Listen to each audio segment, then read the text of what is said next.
ମାଡ଼ି ଆସୁଛି ସମୁଦ୍ର ସମୁଦ୍ର ଗର୍ଭରେ ଲୀନ ହୋଇଯିବ ଉପକୂଳବର୍ତ୍ତୀ ଅଞ୍ଚଳ ପ୍ରଭାବିତ ହେବେ କୋଟି କୋଟି ଲୋକେ ଏଭଳି କିଛି ଆକଳନ କରିଛି ସେଣ୍ଟ୍ରାଲ କ୍ଲାଇମେଟ୍ ନାମକ ଆନ୍ତର୍ଜାତୀୟ ସଂସ୍ଥା 2050 ମସିହା ସୁଦ୍ଧା ଓଡ଼ିଶାର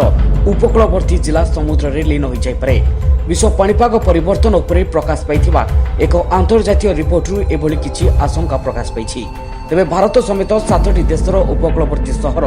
ସବୁ ସମୁଦ୍ରରେ ଲୀନ ହୋଇଯିବା ନେଇ ପୂର୍ବାନୁମାନ କରିଛି ଏହି ସଂସ୍ଥା ଆଉ ଏଥିରେ ଓଡ଼ିଶାର ପୁରୀ ପାରାଦୀପ କେନ୍ଦ୍ରାପଡ଼ା ଭଳି ସହର ମଧ୍ୟ ଥିବା ରିପୋର୍ଟରେ ପ୍ରକାଶ ପାଇଛି ତେବେ ସବୁଠାରୁ ବଡ଼ କଥା ହେଲା ଗତ କିଛି ବର୍ଷ ଭିତରେ କୋଣାର୍କର ଅସ୍ତରଙ୍ଗରେ ସମୁଦ୍ର ଅଶାନ୍ତ ହେବାର ଅନେକ ଚିତ୍ର ସାମ୍ନାକୁ ଆସିଛି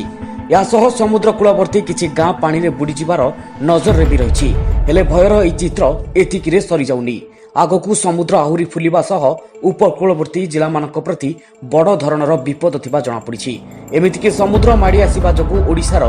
5 ଲକ୍ଷରୁ ଅଧିକ ଲୋକେ ପ୍ରଭାବିତ ହେବେ ବୋଲି ଆକଳନ କରିଛି ସେଣ୍ଟ୍ରାଲ କ୍ଲାଇମେଟ୍ ନାମକ ଏହି ଆନ୍ତର୍ଜାତୀୟ ସଂସ୍ଥା ପୂର୍ବରୁ ଅନେକ ଥର ଅଶାନ୍ତ ସମୁଦ୍ରର ଚିତ୍ର ଆସିଛି ନଜରକୁ ହେଲେ 2050 ମସିହା ସୁଦ୍ଧା ସମୁଦ୍ରର ଜଳପତନ ଯଥେଷ୍ଟ ବୃଦ୍ଧି ପାଇବା ସହ ପୁରୀ ସମୁଦ୍ର ଗର୍ଭକୁ ଚାଲିଯିବାର ବେଶ ଆଶଙ୍କା କରିଛି ଏହି କ୍ଲାଇମେଟ୍ ସେଣ୍ଟ୍ରାଲର ରିପୋର୍ଟ ତେବେ ବିଶ୍ୱ ତାପମାତ୍ରା ବୃଦ୍ଧି ଯୋଗୁଁ ଏଭଳି ସ୍ଥିତି ଉପୁଜିବାର ଏବେ ଅନୁମାନ କରାଯାଉଛି ଓଡ଼ିଶାର 3 ଉପକୂଳବର୍ତ୍ତୀ ଜିଲ୍ଲାକୁ ରହିଛି ସର୍ବାଧିକ ବିପଦ